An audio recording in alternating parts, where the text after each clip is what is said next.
Hi, I'm Eduardo Goncalves on the Break It Down show. Yeah, I love we get to talk about these challenging topics. It's a lot of news with Israel and Iran and all this kind of stuff. We cover that quite a bit on the show, but there are these other issues out there that happen in the world that just they don't get a lot of attention. Now, we're going to talk about big game hunting. Are you tied to that documentary that came out last year that also has Priscilla Presley involved in it, or is that a separate thing from what you're doing?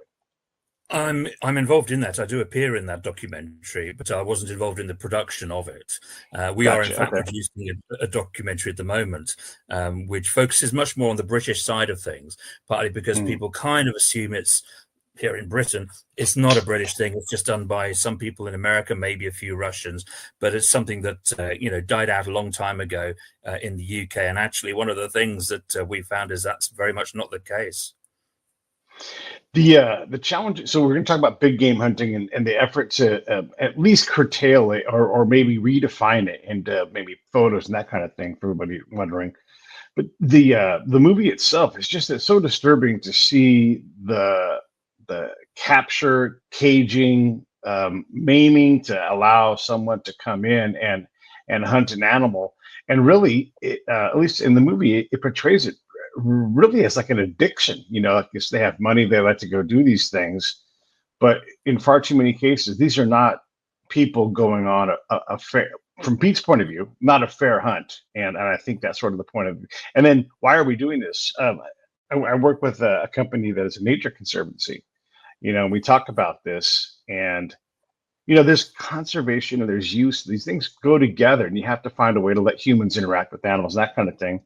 But if you wipe out 20 elephants and you're just killing, you don't know the nature of the breed or where it's strong, it's irrevocably damaging. Well, I mean, there's a couple of things there that I think you said are really, really interesting.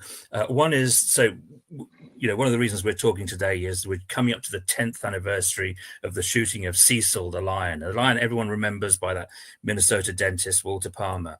And it shocked a lot of people. I think one of the reasons it shocked a lot of people is because they thought this was a one-off. This was something that had died out a long time ago. Now, one of Yeah. the things that I'm going to be revealing in my new books is that actually since Cecil was killed, trophy hunters have shot another 10,000 lions for so-called Mm. sport. And you were talking about fair chase and animals that are bred and all the rest of it. Well, 2/3 of those lions were captive bred. They were bred, they were hand reared by humans and then shot in an enclosed area. And of course, they weren't wild animals at all. They were Mm. tame. And so when a hunter goes towards them with a gun, the lion thinks it's coming to feed it. And of course, Mm. and they shoot them sometimes at very close range. There was one chap that I spoke to who was boasting about how he managed to get to within 7 yards of this lion. Well, of course he did. The animal just thought he was coming to say hello.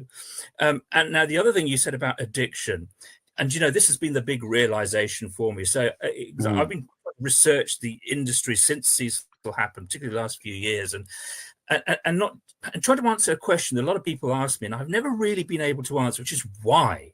Why do these people do it? What is going through their minds when they're doing it? And I've been able to tell people, this is how many animals they've shot. These are the different species they've shot. These are the awards they've shot. These are how many animals they've got in their trophy rooms. But I've never really been able to get inside the minds of a trophy hunter. So Mm. this is what I've been doing. So I became a member of a trophy hunting association. I spoke to trophy hunters. We corresponded. We met, visited their estates, spoke to their taxidermists.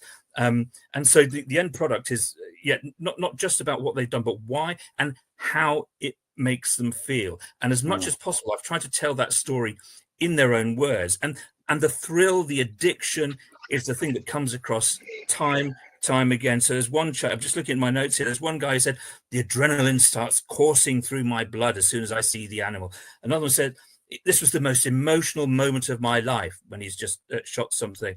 Another guy who has shot thousands, and I mean thousands of elephants, he talks about the exhilaration of shooting them. Another one who's a bear hunter talks about the fire of desire for this trophy. Another one, an adrenaline induced experience. And this just came across again and again. One guy even said, and this is the name of one of my books, he said, it's like mainlining on heroin. It's like Mm. mainlining on heroin. So that was the other thing, though, that that struck me, and it kind of interacts with it, but it was in some ways even more disturbing, was there was almost a sadistic pleasure in causing the harm that they did, because a lot of the animals, like Cecil, aren't killed instantly. They take a long time to die, or in fact they're lost and they die of their wounds and they're never found again. And the number of times they use expressions, again, I'm just looking at my notes. So one guy, who in fact used to be the president of Safari Club International, he said, "The lion's head snaps backward and explodes with smoke." Another lion hunter says, "I shot it through the left eye, blowing out the back of the skull."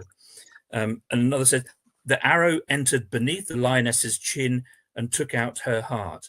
Now, these weren't regretful statements. They were celebratory ones. They were all part of the yeehaw, this kind of adrenaline push. They're celebrating the fact that they've caused this extraordinary damage, usually fatal, to an animal. And well, I actually started my career in law enforcement, funnily enough, and I kept on thinking, I just wonder what my colleagues would have felt about people making these kind of statements, whether they would feel that there was a cause for concern there. Yeah, it's heavy. So I'm going to put a couple links up for everybody. The movie is called Land of the Free Movie. That's what we were talking about earlier. You can go watch that right now. We're going to talk about Eduardo's books here in a second, but I just wanted to give you guys that. You can see it. And that addiction piece, you see it in that movie. And it's heavy and it's terrifying. There's also, look, hashtag not a doctor, right? But you see things that make you think, are these sociopaths? Are these psychopaths? Are they self-selecting into this because this replaces some kind of darker desire or something? I mean, I don't want to be judgmental, but it's hard to look at them and when they talk about killing in this way and not hear psychopathic type things. Well, I mean, just picking up on that, I mean, again, another thing that startled me when I was doing my research was just how many animals some people had shot. So there's one guy, he's shot over 4,000 animals, including 1,300 elephants, 340 something lions, etc., etc. He's even shot a couple of gorillas. And he says, "I only hunt in moderation."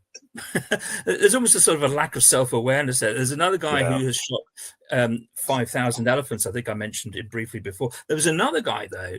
He said, "Look, I've shot so many animals that I've actually lost count, but it's in the thousands.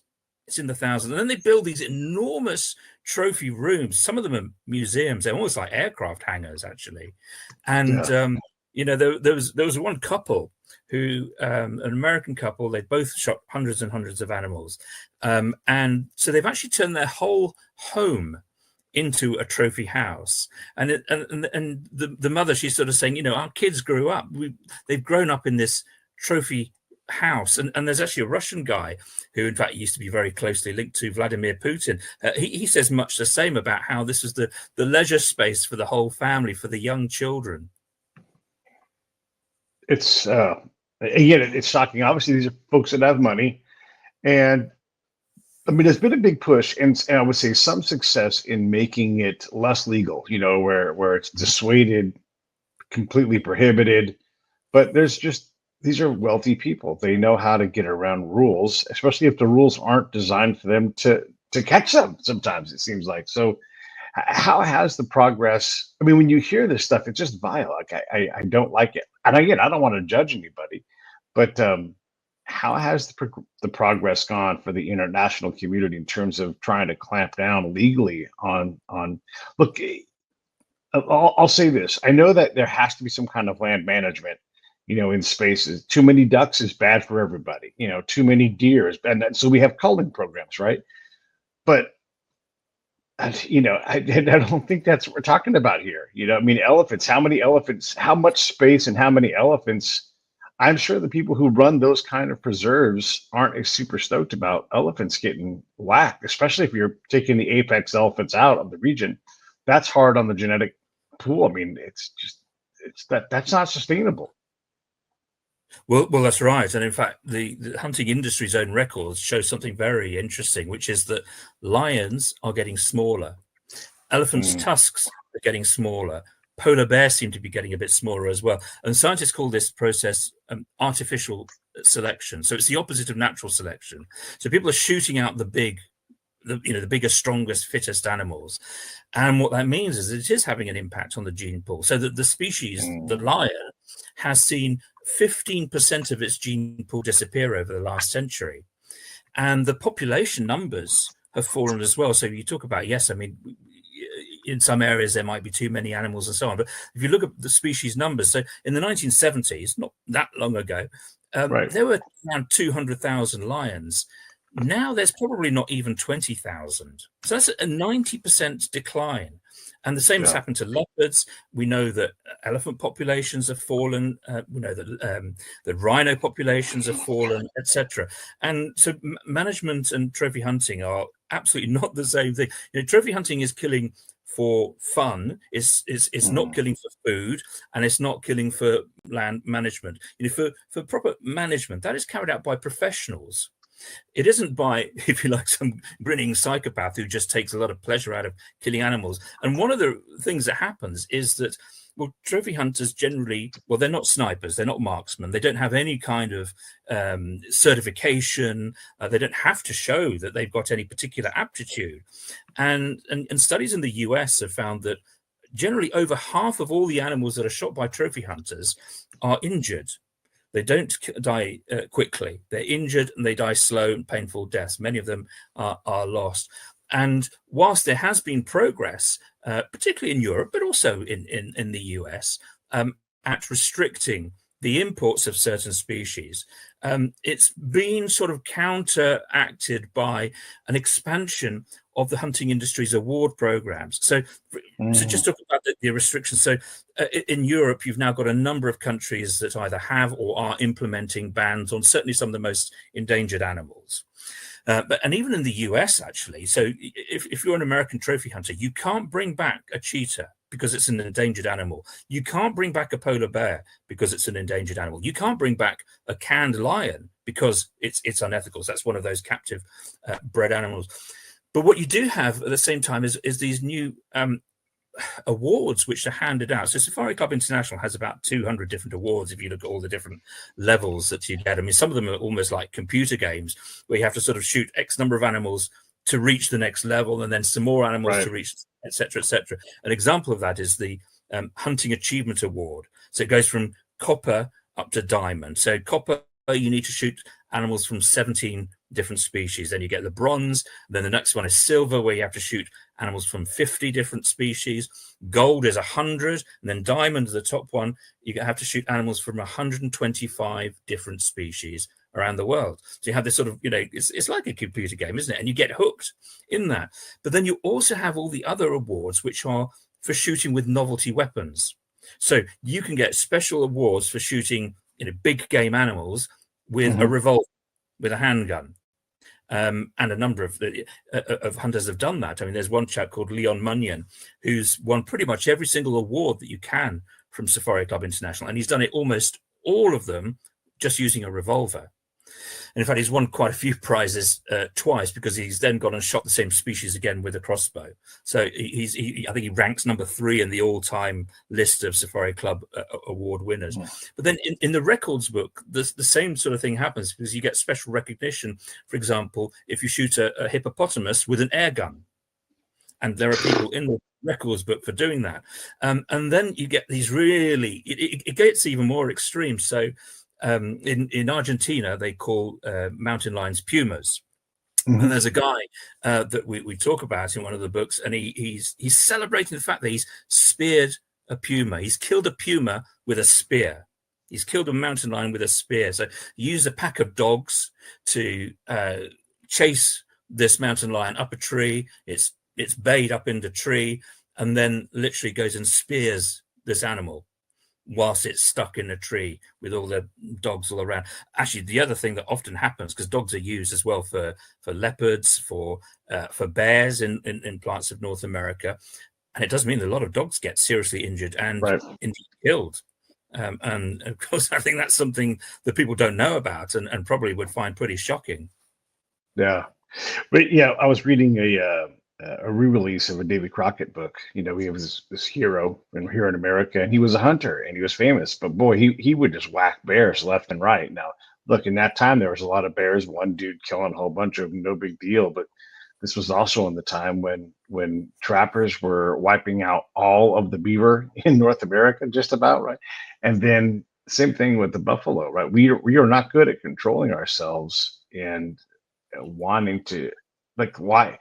I understand the sport of it, right? And I can understand, again, some kind of management where we're going to go out and doing it and, having money and everything else. But I just don't understand, like, the joy in shooting monkeys. It seems not just barbaric, but again, psychopathic to me.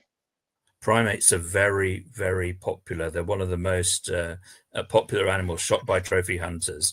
There was one guy that I talked to, and it was almost like a bit of after-dinner entertainment. So they'd have the meal, and they'd be around the barbecue at night, and then they'd be drinking beers, and then they'd go back out, and they go and shoot monkeys out of trees. And it was just a sort of like almost like a nightcap. And they shoot a lot of all the different baboon species, shakma baboons and yellow baboons and olive baboons, etc. They're all very, very popular. Of course, they're very close to us in terms of Sure. of our DNA. And you mentioned bears there. One of the things, again, that people have found quite I suppose interesting or surprising, and certainly I did when I was researching it, is that the world's biggest exporter of hunting trophies isn't a South African country. It's not South Africa or Namibia. It's Canada. And it is in large part because of the huge bear hunting industry which they have in Canada, mostly black bears, but also grizzlies. And of course, they also allow polar bear trophy hunting in Canada. That's something that even the US and Russia have both banished some time ago. You can't shoot any of America's polar bears in Alaska. You can't shoot any of the Russian polar bears. The Russians have banned polar bear hunting. And Canada, which is a country, I think that we all have this image of Canada as a sort of quite enlightened and perhaps compassionate nature. And I'm not saying that that's not the case, but I think a lot of people in Canada don't know that A, they're the biggest exporters of hunting trophies in the world, and B, one of the reasons of that is they let all these bears be shot, including polar bears, which is a species that we all know are already under threat because of changing environment and so on. And yet, but there's a lot of, as well as bear hunting, there's a lot of cougar hunting, mountain lion hunting that goes on in Canada. There's also Canada lynx hunting and bobcat hunting, and a lot of wolf hunting. So those are some of the contributors to why Canada is in this rather unfortunate first place in the World League table. I mean, it's got a huge wild space, right? So it makes sense in terms of day to day. You can, and again, like, I always want to give the benefit of the doubt on these things, but it's so hard to do it. Maybe you are managing a population of something. I know here in America, we're trying to reintroduce wolves in rewilding spaces, but then you have wild animals in human spaces, and this causes problems. How do we keep our mountain lions healthy and not dead by cars, but also out of neighborhoods so they don't get legitimately shot, that kind of thing? And it's very tough to manage. Canada has less of that problem because they've got a whole bunch of wild space. I mean, is any big game look, you can hire a guide. Heck, my cousins are in Montana. They go on horseback, they go up into the mountains, and they take down but they're actually hunting an elk on horseback and have to clean it and bring it out. I think there's a difference there. But is there anybody who's doing the big game hunting thing in a way that is more ethical and managed in terms of, like, hey, there's no tags this year for elk because, the population's got to recover a bit? There are attempts in some places, at least on paper, to do what's called sustainable hunting.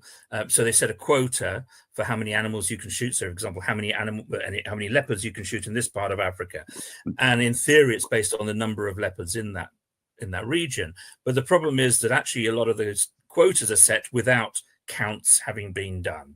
So, sure, it's difficult to count the number of leopards because they're largely nocturnal, but they go ahead and set the quotas in any case. But there's also vested interest in all of this. So if we take, for example, the example of Cyril Ramaphosa, who's the president of South Africa, and this is in the public domain. So he breeds animals for big game hunting estates. So he breeds extra large buffaloes, Cape buffaloes. He breeds different type of antelopes. They've got different colors, they're different sizes. They just make it more interesting for the hunter, because it's not the usual run-of-the-mill thing that hunters have got in their collection. They can shoot a golden oryx or whatever. Now he has made millions of dollars out of this business. And so it is clearly in his interests that very high quotas be set, so that he can sell as many animals as possible. And you find that in the whole system. So you have this trophy fee system. So a hunter, when they want to shoot, whether it's a giraffe or a leopard or a lion or whatever, they pay a trophy fee. And supposedly that is to go both towards helping the conservation of the species and its habitats, and also some money to go back to the local community. And now we actually interviewed a lot of people and local politicians and village elders and so on in and around the campfire area of Zimbabwe, which is held up as this sort of great case study of a successful conservation hunting model. And time and again, what everyone was saying was, there's just no money coming into the community. There's no money going into conservation. It's just going into the deep pockets of officials, or it's just going into support the overall national budget. So it's just disappearing into the black hole. That was the expression that was used a lot of times by people in the know. So you never see the money actually helping in terms of wildlife and preserving them and ensuring that the habitats are protected and you're keeping the poachers out. It just doesn't happen. The money disappears. Yeah, I mean, this falls into an area where I have some expertise. We have these things that brief well. That briefs well. Like, that's the way you do it. You take some of the revenue and you manage this wild space and these wild animals, and you make a better thing, and everybody wins. So you hand over your money, and no one goes back to check the system to see if it worked. We did this all the time in places like Iraq and Afghanistan. Like, oh, we're going to teach these kids. They're going to show them how to do this. Like, well, did you go and see if it happened? No. You see, we already spent the money. And you're like, yeah, but did you go see if it happened? And then they don't. And then they act amazed. Like, what do you mean they aren't doing anything? What do you mean this school's been taken over by this war? Or what do you know? And so this is a very common thing across all systems where we want an outcome, we fund the outcome, but we don't act like we care if the outcome is there, because we don't go and send Eduardo out to go look around. Hey, is this working? No, it is not. Oh, well, then how do we fix that? Well, we had, and then more corruption, and it just gets worse, right? But it's a hard problem to solve, because even if you care enough to care about the management of these wild spaces, it takes more than just handing over some money. Like, there has to be some duty. It's the altruism that gets us. These things that sound great, but they so rarely pay off.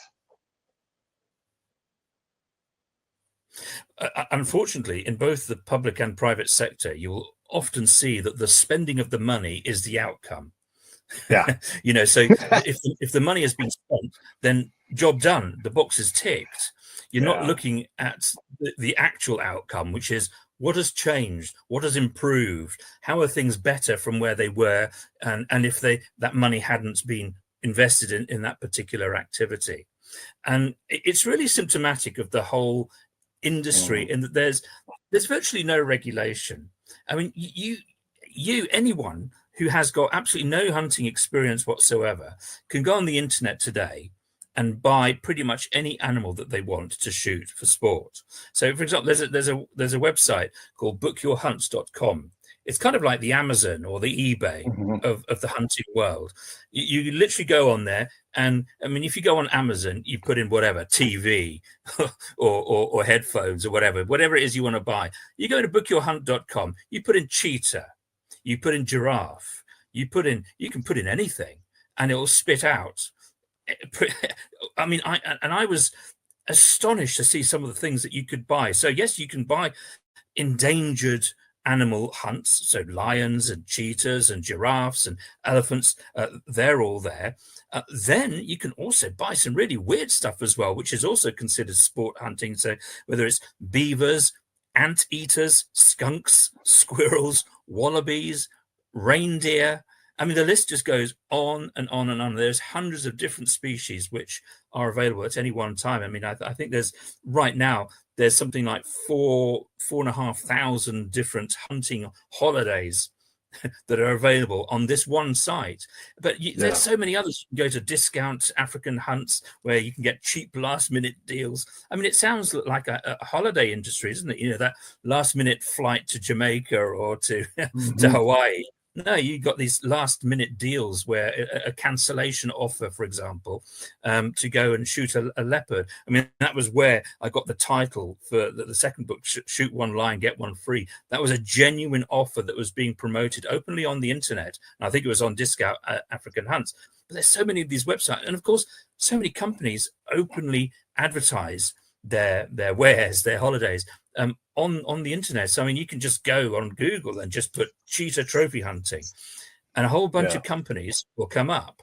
And then you go on their website, and generally you'll find 3 or 4 things. You'll see the packages that are on offer. So sometimes they'll package up a cheetah hunt with lots of other things like giraffes and leopards, or you'll have the price list. So a bit like you go to a restaurant and you order a hamburger. You want to know how much the hamburger is. Well, you go to the price list on the menu on the website and tell you a giraffe is $1,800, for example. That's a typical price for a giraffe.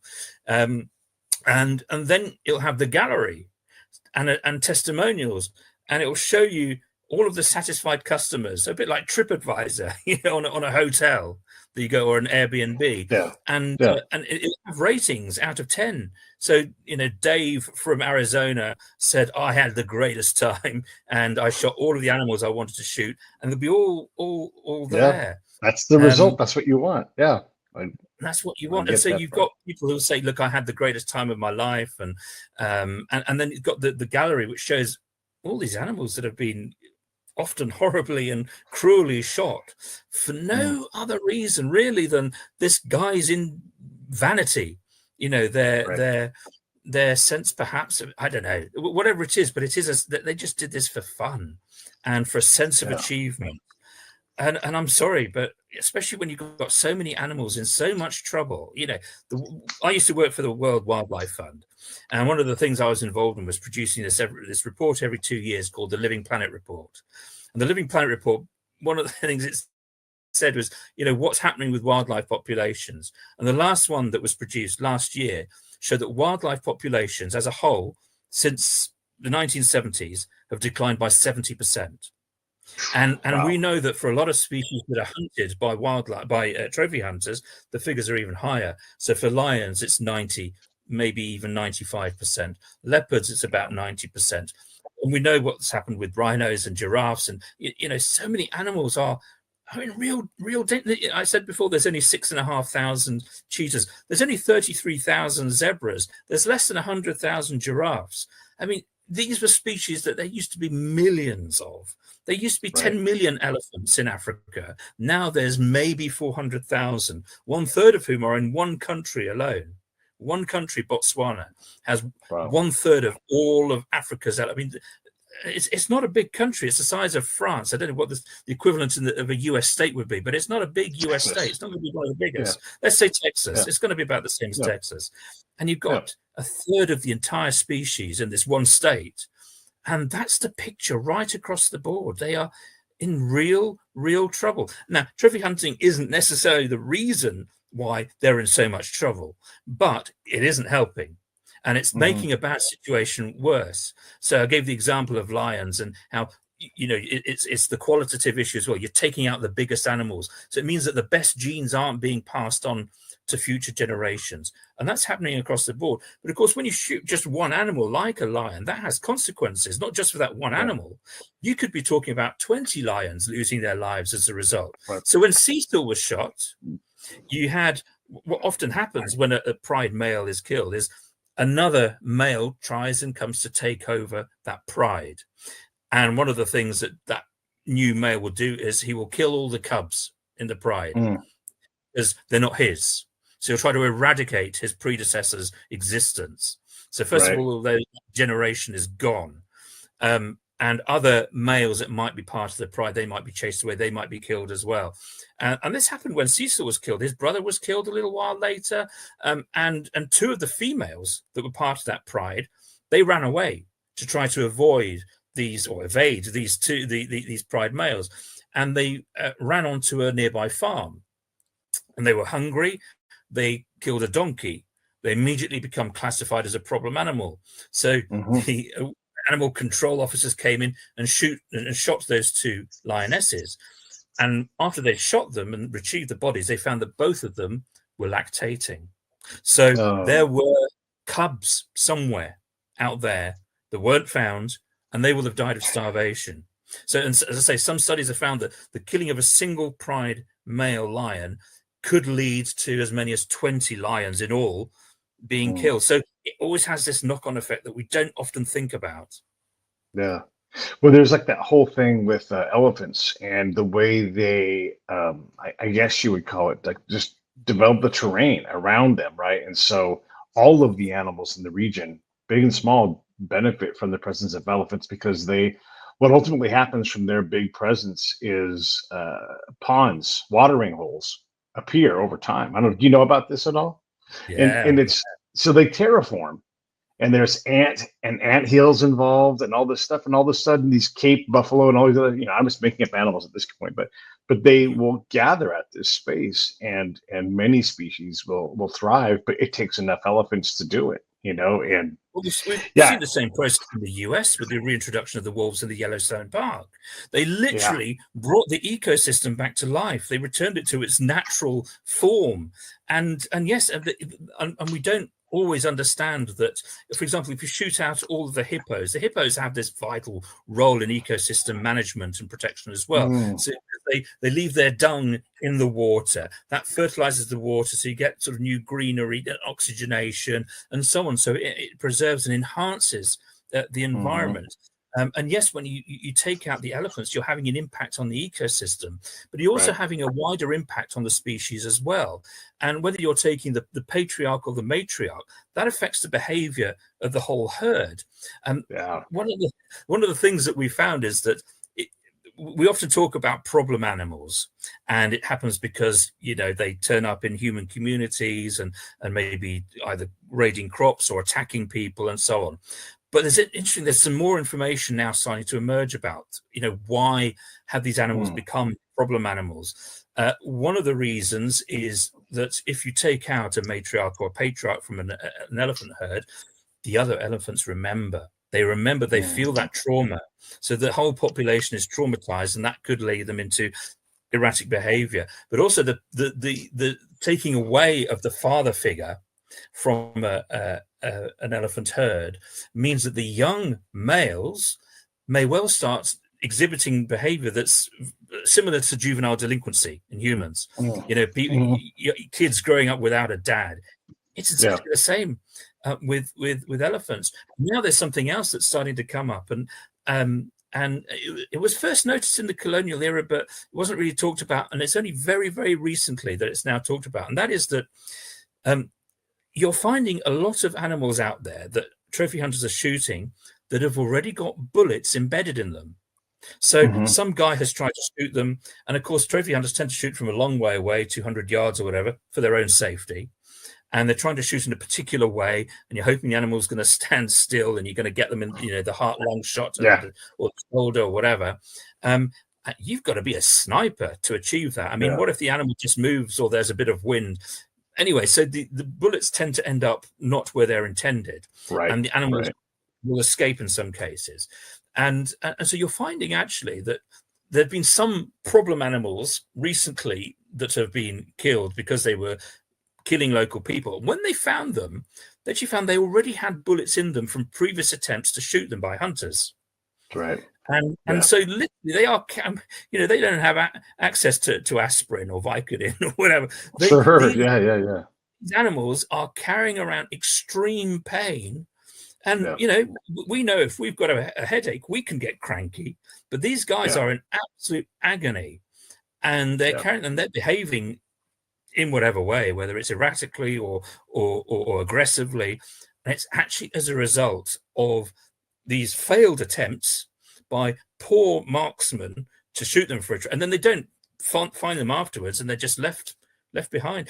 Cecil, when he was shot with a bow, because Walter Palmer wanted to get this special prize from Safari Club International for killing animals with just a bow, and he didn't die immediately. And so Walter Palmer thought, well, I could shoot him with a rifle and put him out of his misery, but I'm not going to get the award. If that happens, that would invalidate my application, my bid. So he said, I know what, I'm going to go back to camp. I'm going to have a nice dinner, have a good night's rest, and I'll hopefully come and find the lion in the morning. He'll be dead, and I'll be able to get him skinned and all the rest of it. Anyway, so he goes home, goes back to camp, he does all that, comes back the following morning, and actually Cecil has moved, and they can't see him, but they can hear him, because what's happened is that the arrow has gone into his lung. His lungs are filling up with blood, and he's literally drowning in his own blood. So Walter Palmer, and the professional hunter that's with him, the guide, they can hear Cecil drowning is this awful rasping noise. Anyway, so eventually, they located him, they shoot him for a second time, and they take him away. But it is we often get this picture. I think is the point I'm trying to make, is that we often get this picture that you shoot an animal, you kill it, it's a quick, clean kill, job done. The reality is that what happened to Cecil, that was the norm, not the exception. That happens in the majority of cases. The animals are very, very badly injured, and in many cases they're just lost. And who knows? I've come across cases where they've stumbled across the zebra or the cheetah that they've hunted 2 or 3 weeks later, and it's horribly injured. And of course, that was by chance that they happened to stumble across them again. But of course, in so many other cases, they won't. Yeah. And if you're a true hunter and you miss your shot, and a lot of guys don't take the shot in the first place, right? Because they've got the discipline to know that, like, it's not right until I know I can do it. You don't take 1 mile long shots. You take shots that you can take.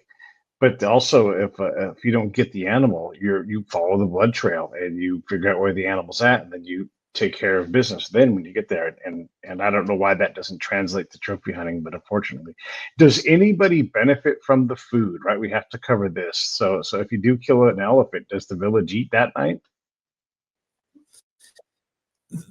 The elephant meat will often get distributed to local villagers, but the African community leaders that I've spoken to say that they hate elephant meat because it's tough. It's just nasty. They don't like it, and it's kind of used. It's a bit of kind of greenwashing, really, by the industry, because their great argument is that trophy hunting helps conservation and helps local communities. Now, the evidence is that the money that's supposed to come from the trophy fees doesn't go to build schools and clinics and repair watering holes or wells or that. It just doesn't happen.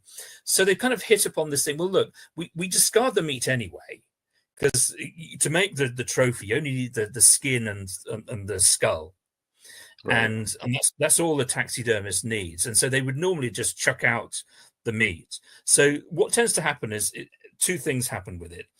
It's like, 3 things. One is it's just discarded and left there. Secondly, it's used as bait to lure big cats, so lions and leopards in particular. So, and that was the case with Cecil. So there's a hunter who had shot an elephant for a trophy, and so they got the meat from that elephant, and they dragged it along the back of this pickup truck in order to lure Cecil out of the protected area, out of the national park, into this hunting estate where he could be shot. And so it's used as lure a lot of the time. Or thirdly, they go and just dump it on some local villager, and they feel great about themselves, and they take pictures, and it's all very kind of 1950s or 1930s. This queue of Africans gratefully receiving this bit of horrible elephant meat, and it looks great for their brochures. But the reality is, yeah.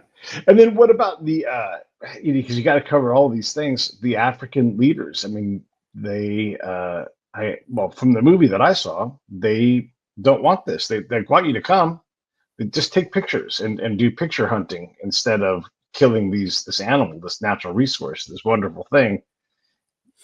How do the African leaders handle all this stuff? Yeah, I guess they split two ways. There are those who are clearly benefiting from it in some way directly. And we know the case of Cyril Ramaphosa, but there's been many others where ministers have been known to be receiving kickbacks.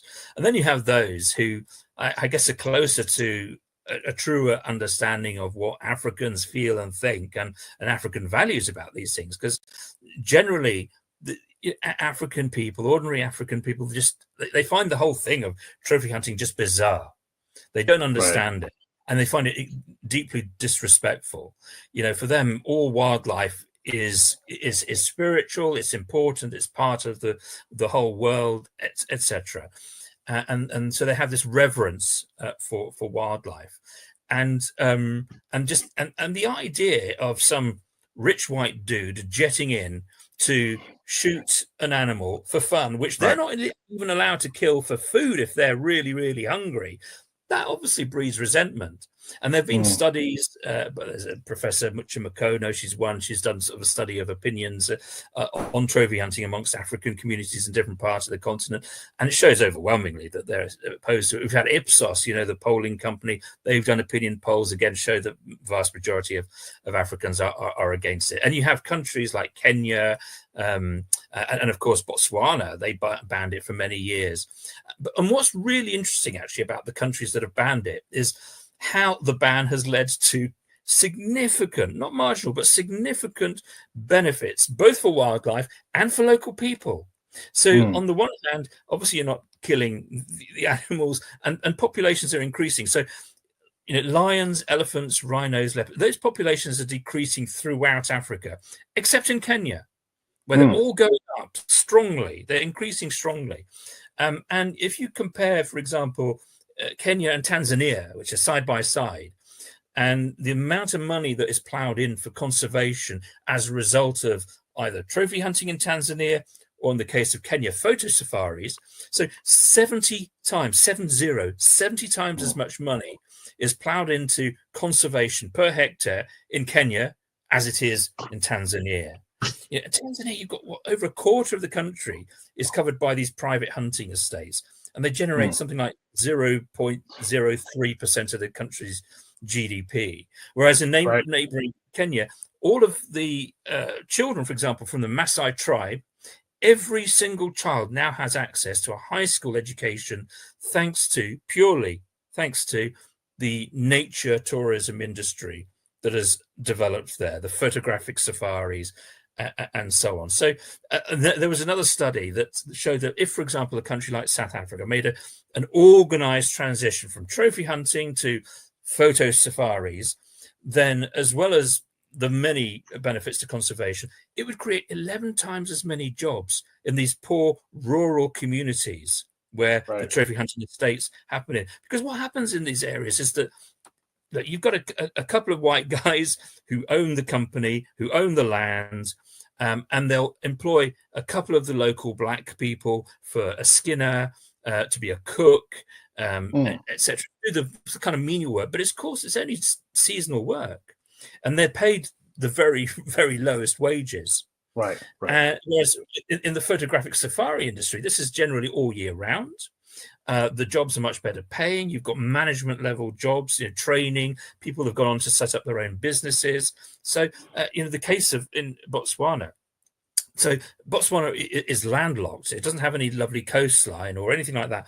But when they banned trophy hunting, nature tourism became the second largest industry in the country after diamonds. Of course, diamonds is their big income generator.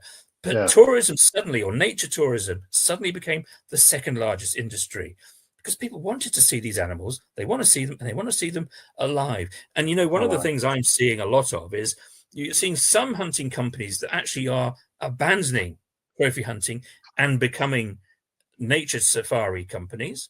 And also a lot of companies are hedging their bets. So they're now offering both because they realize actually there's one that they're going to get clients all year round. Whereas frankly, the trophy hunting industry, as well as being a killing industry, it's a dying one because there's fewer and fewer trophy hunters because society is changing. This isn't the 1930s anymore. People just don't find this activity respectable anymore. There's fewer and fewer people that go to the Safari Club International Convention each year. The average age of the membership of Safari Club is going up and up. There's no new young generation coming in. And even the global trade is falling. You compare what's happening to the figures today with the figures even just a decade ago, and you can see the numbers, they're all heading in one direction. It's not a blip, it's a continuous trajectory. So frankly, it would be better, whether you're a landowner or a business owner or a politician, make that switch. It's going to benefit the wildlife and it's going to benefit your voters. Yeah. I mean, I like to cover this topic because it is so challenging, and you want it to be that you can go on this safari and bring back a trophy and everything, but it doesn't seem sustainable, doesn't seem ethical, and or moral. So that's why I think it's an important thing. And like you said, if you're a Canadian, you don't realize that polar bears, like, you're the one country that allows for polar bears to be taken, at least of the big polar region countries, right? Us, Russia, and Canada. So do you even realize that? Is the international law program, is that working? I mean, I know it kind of goes in fits and starts, but tends to get a little better, but is that still true? One of the problems is the international law. So the law that governs trade, all forms of trade in wild animals, it's CITES, the Convention on International Trade in Endangered Species. And it groups endangered animals into three appendices, it says. And the animals at the top, you're not supposed to do any kind of trade in them whatsoever, except in exceptional circumstances, it says. Then you've got the second group, Appendix 2. Again, you've got to have strong controls, and so on and so forth. But the big problem is that it makes an exception. There's a loophole when it comes to trophy hunting. So let's take the example of cheetahs. Cheetahs are an Appendix 1 animal under CITES. So there's only 6,500 of them left. And one of the reasons they're in Appendix 1 is because they're so endangered. And so therefore, theoretically, under the law, you're not allowed to kill them for any reason except under these exceptional circumstances. Right. But that's not what happens in reality. What happens is that you can just buy them. Like I said, you can go on to bookyourhunt.org right now and buy yourself a cheetah to shoot. And this crazy loophole is that it classes trophy hunting as a non-commercial activity. So supposedly it's because you don't then sell the trophy yourself. Whereas if you're, for example, a poacher and you shoot a rhino, you then sell that rhino horn to some guy in China to turn into an aphrodisiac or whatever. But of course, that exception means that the wildlife traffickers, these crime syndicates, have used the trophy hunting loophole in order to engage in illegal wildlife trafficking. So rhino horns, being a good example of that, worth literally hundreds of millions of dollars, have found their way into China because there was a famous case actually a couple of years ago of this guy from Thailand. He was a crime syndicate owner. He would literally pay peasants and prostitutes from Vietnam to get on a plane to South Africa to shoot a rhino and bring the rhino horn home. And now these guys, they would turn up. They'd be in T-shirt and jeans and sneakers. They'd never held a rifle in their lives. So in fact, the professional hunter, the guide, would actually shoot the rhino. And then the peasant, who was probably illiterate, would sort of scribble on a piece of paper saying, yeah, this is my hunting trophy. And they take the horn back to this guy back in Thailand, who then shipped it into the system into China. The same happens with, I mean, you see these extraordinary things still on the CITES trade database. You see bear galls and gall bladders being traded as hunting trophies. Where are you going to stick a bear gall bladder above your fireplace in your trophy room? I mean, come off it. And all sorts of other things, bear and giraffe genitalia, bear paws, which are used for paw soup, and so on. So, these guys, and they're still doing it. They're still doing it. And I found some examples just the other day. So the system isn't working. It's not protecting animals by having this ridiculous loophole. And then it's also allowing wildlife trafficking to go on, which is supposedly the purpose of the whole CITES treaty in the first place. And this is what's really strikes me, is that there's absolutely no real regulations. Because when I was Right. doing my investigation and I was talking to the CEOs of hunting companies, and obviously I was pretending to be a trophy hunter, saying, "Hey, listen, I'm thinking I'd like to go and shoot something. What have you got for me?" And I was being offered endangered animals like candy. I was being told. I mean, I got a couple of quotes that says, I was told by one guy, "Every polar bear adventure is unique." Got another one saying, who was advising me on my budget. He said, "Look, actually, a cheetah hunt is more cost friendly." Another one was sort of saying, "Yeah, go on, you got to shoot a leopard. Shoot a leopard, it's worth it." And then another one said, "I had a very good chance of shooting a 70-pound elephant. So an elephant with 70-pound tusks." These were people who, business owners, CEOs of hunting companies. They didn't know the first thing about me. I mean, first of all, I was using a false name. Secondly, Right. I had any proficiency in marksmanship. I didn't show that I had any experience in trophy hunting or hunting of any kind whatsoever. They didn't ask for any of that. They were straight away offering me cheetahs, leopards, elephants, whatever. I mean, some of the most endangered animals on earth, and with no questions asked. Yeah, that's horrific. I just don't understand it. All right, so a couple of notes for everybody watching. So this is Eduardo here. Two of his books. Is the third book out? I looked for it on Amazon and I didn't see the link for that one. That's the heroin one, right? Heroin. That's right. The third book's not out just yet. It's going to come out in a couple of weeks, partly because we're tying it into events that are happening in Great Britain, and we're doing an event with government ministers and so on. So that's why we've held back on that. But as you say, the third book, it's mainlining on heroin, which is how a British trophy hunter described the experience of shooting elephants and rhinos. Yeah, and then is there a campaign just to out these folks and just say like, hey, this is what Dave from Phoenix does, and just like make it hard on them, not to dox them, but to say this person spent $10,000 and killed an endangered animal that's on the tier 1 list. That's who Dave is. So, firstly, I mean that's one of the things that the books do is it's about these people, and I say who they are, and I use their words as much as possible. So that it's them. So it's not me passing judgment.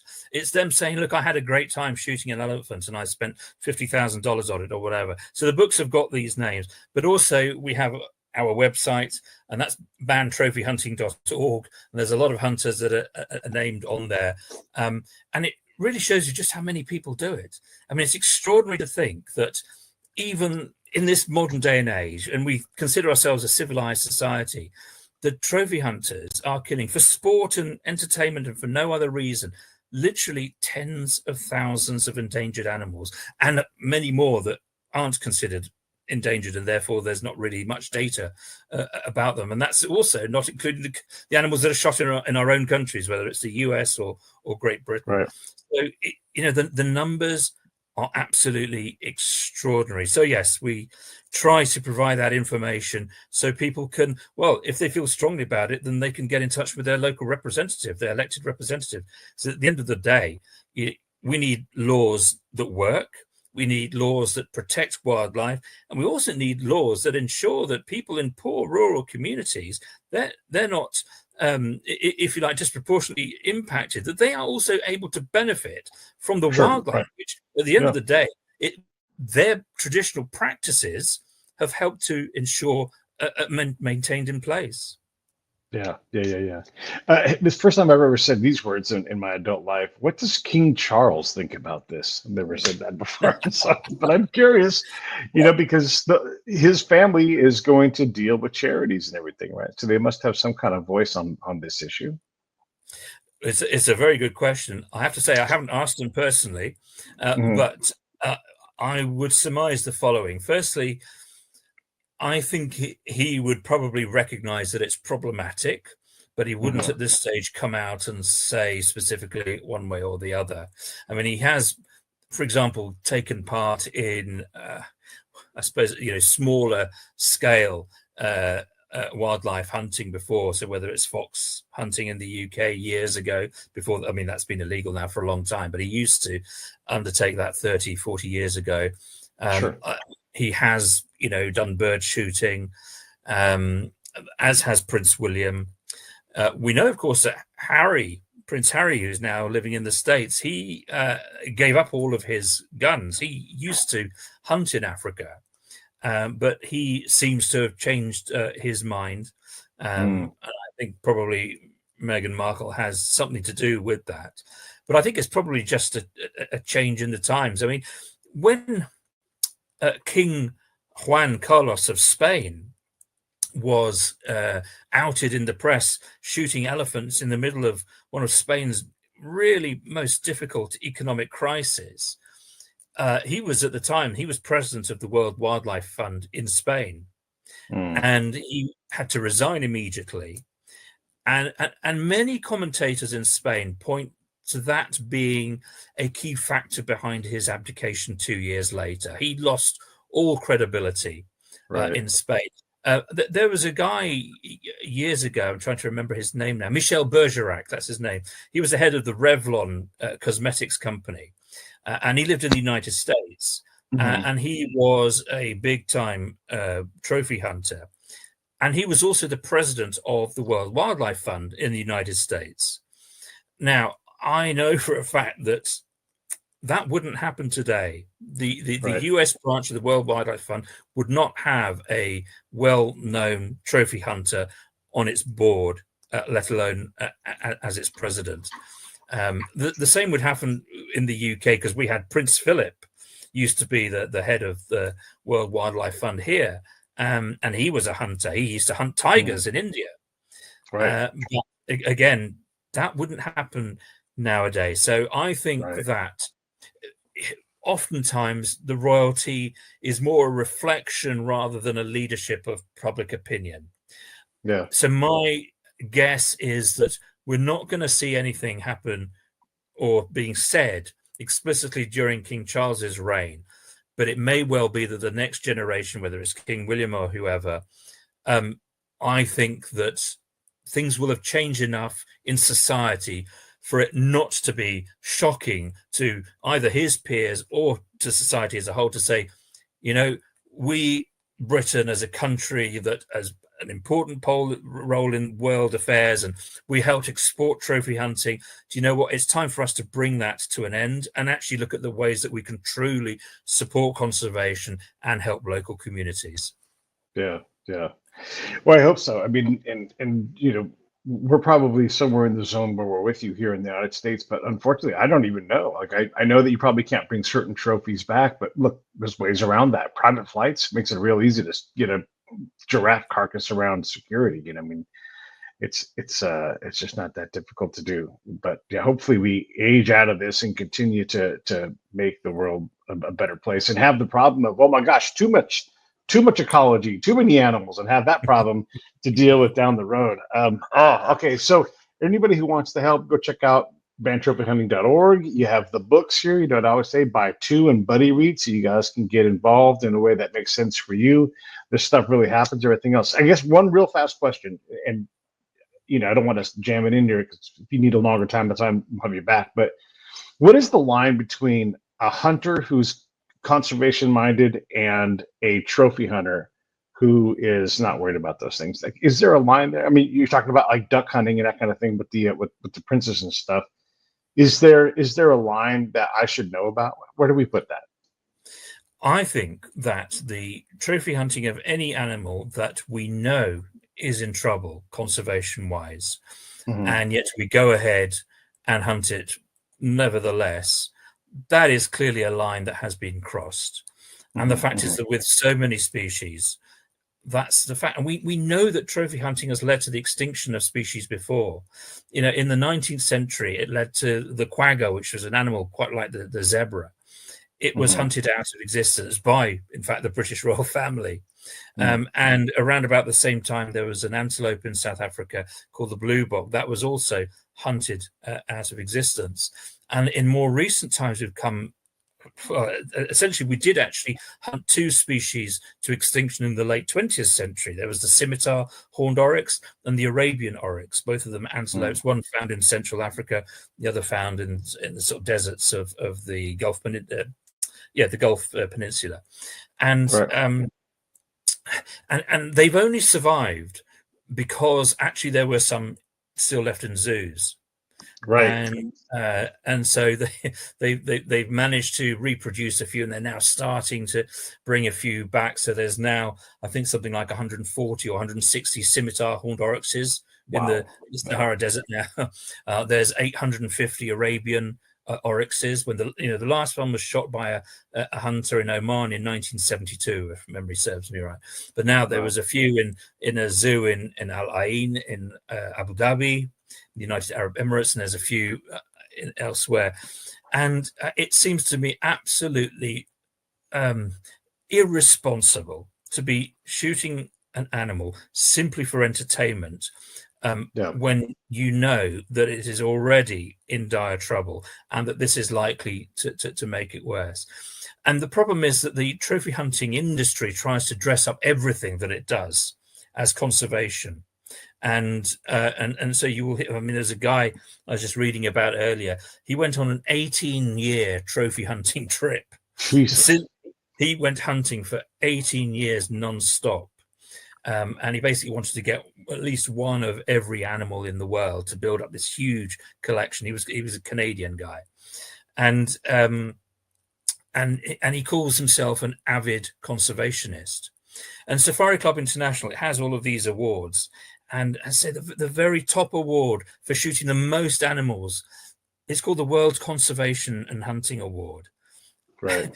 And it's just trying to make a case for trophy hunting per se being conservation, when that is clearly not the case, because there's been no study, been no analysis, and you don't get biologists waking up in the morning having done their PhD thinking, I've just cracked the way I'm going to save the zebra or the giraffe or whatever from being.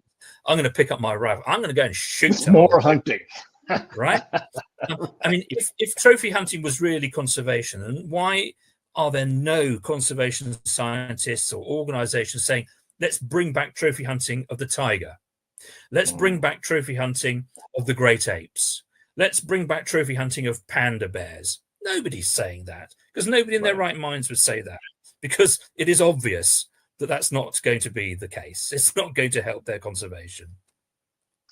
Eduardo, I appreciate you coming on and talking about this, man. I really do. And for everybody who was looking earlier, I put the link up for the book, Land of the movie, The Land of the Free movie, has a lot of these themes in it. And as you heard earlier on, Eduardo was involved in when it was being made.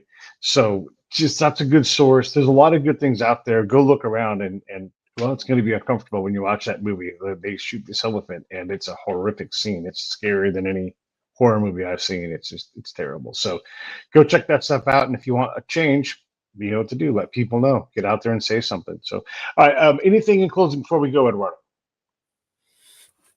No, look, I think, look, this is an issue that a lot of people don't know about, and it's a huge issue.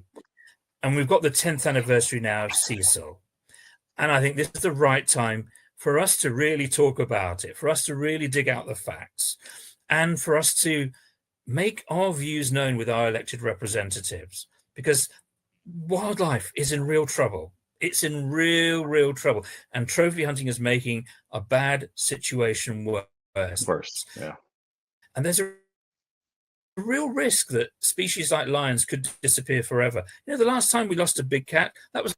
So if you want to keep these amazing animals on this planet, then it's really up to you. Those elected representatives, they work for you. They're your employees. You pay their wages through your taxes. So let them know what you think and what you want done about it. All right, great. I'll tell you about you in a second. Everybody else, I'll see you tomorrow.